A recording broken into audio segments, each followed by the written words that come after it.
Welcome back to another Stay Fresh exclusive.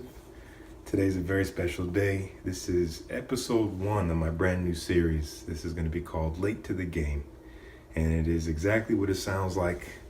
I'm talking about fragrances that basically everybody knows about, but figured it's my channel. I'll give my take on it.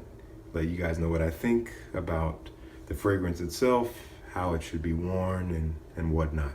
So our first guest for this series is none other than the beautiful and infamous Tuscan Leather by Tom Ford. Just have this 2 ml sample here that I've had for a little while, just maybe a week or so, maybe 2 weeks. And real quick, let's get into what is in this fragrance. Not a whole lot of notes at the top. We have some saffron, and we have raspberry and some thyme. Now, the only thing I really get out of this is the raspberry. I'm not familiar with the scent of saffron and thyme, not at all. I don't smell any of that, but it must be there. In the middle, we have some olibanum, which is the same thing as frankincense, and that is a resin that is used a lot in fragrances. We also have some jasmine in there, so it has a floral resinous heart to it. At the bottom, we have some leather, believe it or not. There's amber down there. We have some woodiness, which could be from oud, and there's also a little bit of suede, which kind of works with the leather, I would say. Now, just to get into it, I'm going to try to keep this brief. When I first smelled this fragrance, I didn't like it. It was too harsh. It was too much for me. Now, I got to tell you, again, the dominant players in this, leather is one. The other is raspberry. But at first, up top, you're going to get this very potent leather note. And this is not your pretty luxury handbag from Hermes leather. This is like old, aged leather armchair that's been passed down from your great-grandpappy. That's what I'm talking about. It's a musty leather. But what's most amazing about this leather is that it is so realistic. It smells like leather. They did such a wonderful job with this fragrance, with the leather note in this fragrance. Now, again, at first, it's harsh.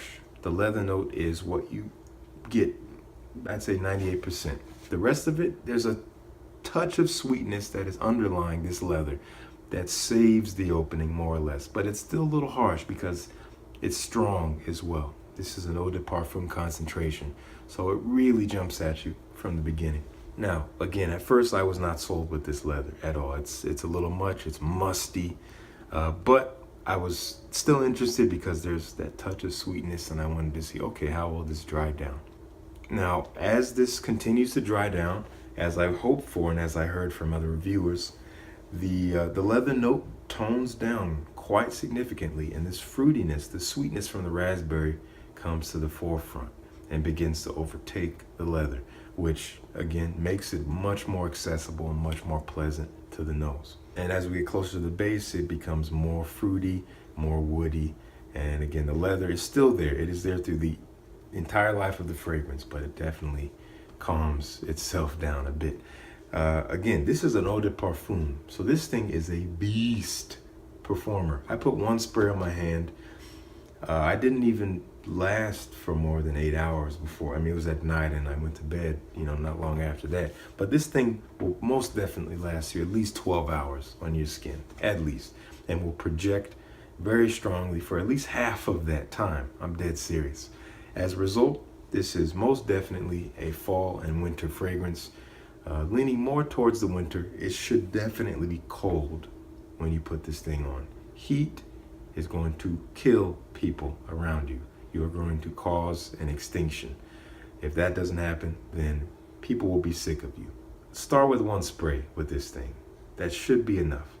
Another thing about this fragrance, as harsh as it can be, again, it's still so realistic, and as a result, this realistic mix of leather with this woodiness, with the raspberry sweetness in there, makes it very elegant. So elegant. I could not really see you wearing this too casually. I think that'd be a bad idea. Fancy events, suit and tie, tuxedo, you can't go wrong with this in the winter time. Other than that, I would say you can get away with, if you're gonna go out with friends, go to, to a pub or go get some dinner somewhere. You can put this thing on if it's cold out, but don't be too casual. Don't just wear like a long sleeve thermal like I have on now and just like some jeans and some regular shoes or whatever. Look nice. Put on like a nice collared shirt, maybe with a pea coat, because again, it should be cold outside when you put this thing on. Maybe some nicer jeans or some nice pants or some nice chinos or slacks with some dress shoes. Aim towards nicer with this thing and it will supplement what you have on.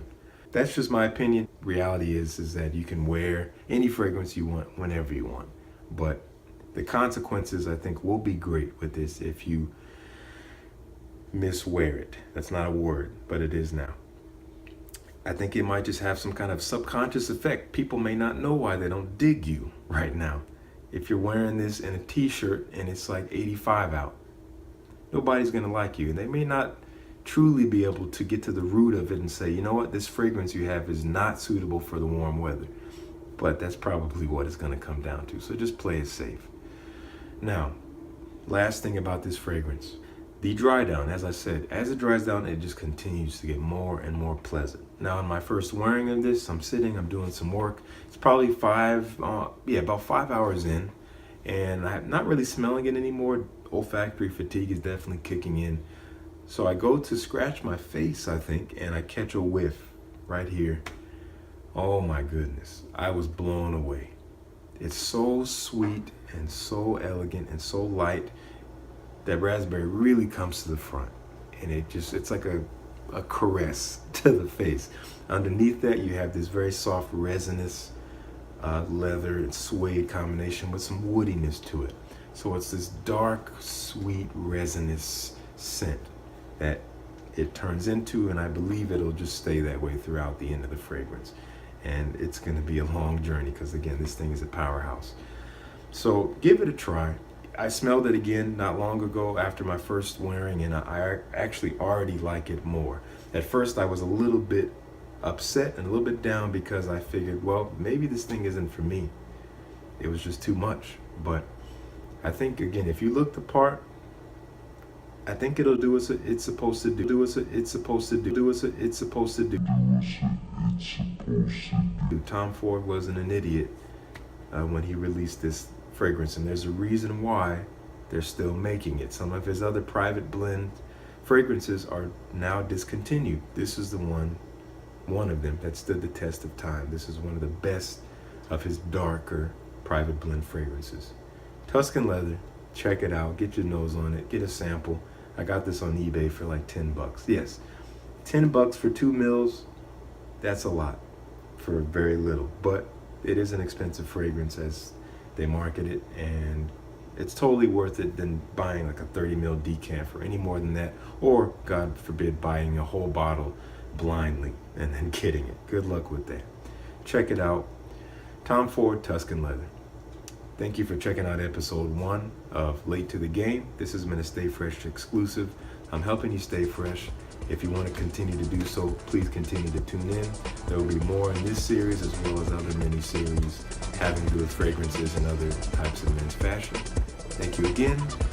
Peace.